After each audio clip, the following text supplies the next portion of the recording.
वालेकुम वरहमतुल्लाहि वबरकातुहू। Dear students, आज हमारा टॉपिक है demographic transaction theory for sociology students of class 12th। Demographic transaction theory was originated by W.S. Thompson in 1929 and F.W. Notestein in 1945. Actually, demographic transaction theory is the process of change in a society's population. जब किसी society में population में तब्दीली आती है, that is what demographic transaction theory is about. It is the systematic study of population. When you study population systematically, that is what demographic transaction theory teaches.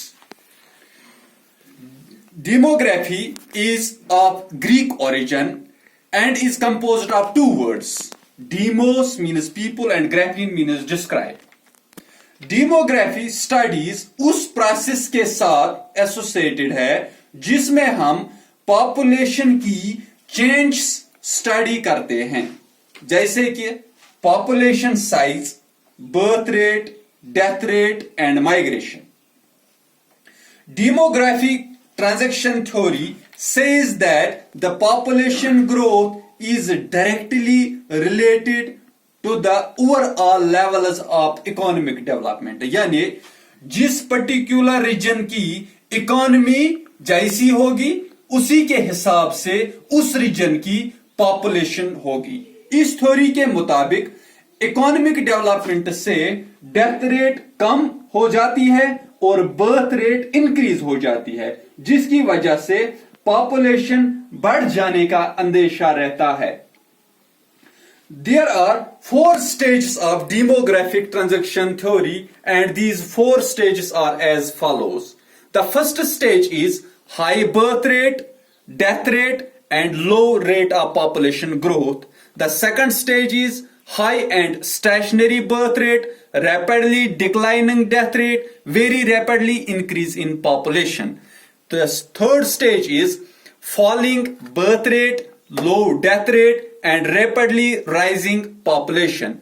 And the fourth stage is low birth rate and death rate with stationary population at low level. Let us discuss these four stages. Let us discuss first stage number 1. This stage is called high population growth potential stage. High population growth potential stage. इस stage में बर्थस और डेथस high होती है, जैसे आप graph से देख सकते हैं. इसमें डेथस भी ज्यादा है और बर्थस भी ज्यादा है. इसमें खासकर वो लोग आते हैं जो फार फ्लंग एरियाज में रहते हो और जो एग्रीकल्चर के साथ मुंसलिक हो. इसमें वो लोग भी आते हैं जो अंडर डेवलप्ड होते हैं. गोया कि इस स्टेज में वो लोग आते हैं जो जिनकी इनकम बहुत कम हो, जो गरीब हो, जो अनप्रिविलेज्ड हो, जिनकी एजुकेशन भी उतनी ज्यादा नहीं हो. इस स्टेज में रहने वाले लोगों में डेथ रेट इसलिए ज्यादा पाया जाता है क्योंकि इनको बेटर मेडिकल केयर फैसिलिटी भी अवेलेबल नहीं होती है, तभी तो इनकी डेथ रेट भी ज्यादा होती है, बर्थ रेट भी ज्यादा होती है. बर्थ रेट इसलिए ज्यादा होती है क्योंकि उनको अवेयरनेस नहीं होती है. डेथ रेट इसलिए ज्यादा होती है क्योंकि इनको better health care facility available नहीं होती है. लोग इस स्टेज में रहने वाले लोग अनहाइजीनिक कंडीशन में अपनी जिंदगी गुजर बसर करते हैं. इस स्टेज में रहने वाले लोग ज्यादा बीमारियां फैलने या बीमारियों में रहने का खतरा भी इनको रहता है. सो in this stage, birth rate and death rate remain approximately equal. That is what this graph teaches you. Now, there is stage number 2.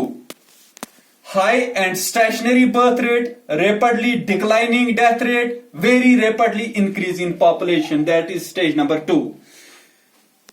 It is also called stage of population explosion. This stage is called as stage of population explosion. इस stage में रहने वाले लोगों में agriculture और productivity में increase आ जाता है, यानी बढ़ जाता है. उनकी प्रोडक्टिविटी भी बढ़ जाती है, उनकी जो ये इनकम है वो भी बढ़ जाती है. इंडस्ट्रियल प्रोडक्टिविटी भी इस स्टेज में रहने वाले लोगों के लिए ठीक होती है. ट्रांसपोर्ट और कम्युनिकेशन भी इनका ठीक होता है, एजुकेशन भी इनका ठीक होता है, इनकम भी ठीक होता है, लोगों को क्वालिटी फूड मयसर होता है और इनको अच्छी मेडिकेयर फैसिलिटी भी दस्तयाब होती है। ये लोग ज्यादातर शहरों में रहने वाले लोग हैं, तो इनकी इकोनॉमी भी अच्छी होती है, इनके पास साइंस और टेक्नोलॉजी भी होती है। In this stage, due to the widening gap of birth rate and death rate, population grows at very high rates. इसी वजह से इसको पॉपुलेशन एक्सप्लोजन स्टेज भी कहा जाता है, क्योंकि इसमें डेथ रेट कम हो जाती है और बर्थ रेट ज्यादा हो जाती है, जिसकी वजह से पॉपुलेशन के बढ़ जाने का बहुत ज्यादा अंदेशा रहता है। That is why it is called population explosion stage. Now there is stage number 3, falling birth rate, low death rate and rapidly rising population. This stage is also called as population stage. This stage is called as population stage, as population continues to grow at fast rate. In this stage, population continues to grow at fast rate. इस stage में birth rate में कमी जरूर आएगी, birth rate में थोड़ी बहुत कमी आपको ग्राफ से जरूर दिखेगी, लेकिन डेथ रेट में कोई भी कमी नहीं आएगी। डेथ रेट बिल्कुल कांस्टेंट है, आप इस ग्राफ से देख सकते हो। बर्थ रेट में थोड़ी बहुत कमी जरूर आपको देखने में मिलेगी, लेकिन डेथ रेट में कोई भी कमी नहीं आएगी। यानी इन this stage death rate remains constant. In this stage, in stage number 3, death rate remains constant. इस स्टेज में पॉपुलेशन बढ़ जाती है, क्योंकि एक तरफ बर्थ रेट में कमी जरूर देखने को मिलेगी, लेकिन दूसरी तरफ डेथ रेट में कोई चेंज नहीं आएगी, क्योंकि जो सेकंड स्टेज में पॉपुलेशन एक्सप्लोजन ऑलरेडी हो चुका है, उसकी वजह से इस स्टेज में बर्थ रेट में कोई उतनी बड़ी कमी देखने को नहीं मिल रही है। तो इसका असर यहां पे पॉपुलेशन बढ़ जाने से देखने को मिल रहा है। Now there is stage 4, low birth and death rate with stationary population at low level. This is the 4th stage. This stage is called as stage of stationary population. यानी इसमें पॉपुलेशन बराबर रहती है। इस स्टेज में दोनों यानी birth rate और डेथ रेट में कमी आपको देखने को मिलेगी। देखो बर्थ रेट कम हो रही है, डेथ रेट कांस्टेंट चल रही है और दोनों लगभग बैलेंस के करीब पहुंच रहे हैं। हालांकि बर्थ रेट थोड़ी बहुत ऊपर चल रही है, लेकिन फिर भी ये कांस्टेंट में चल रहे हैं। In this stage birth rate is approximately equal to death rate. Birth rate is approximately equal to death rate. That is what this graph teaches you. However, there will be a little growth in population. This is all about this topic. Thank you very much.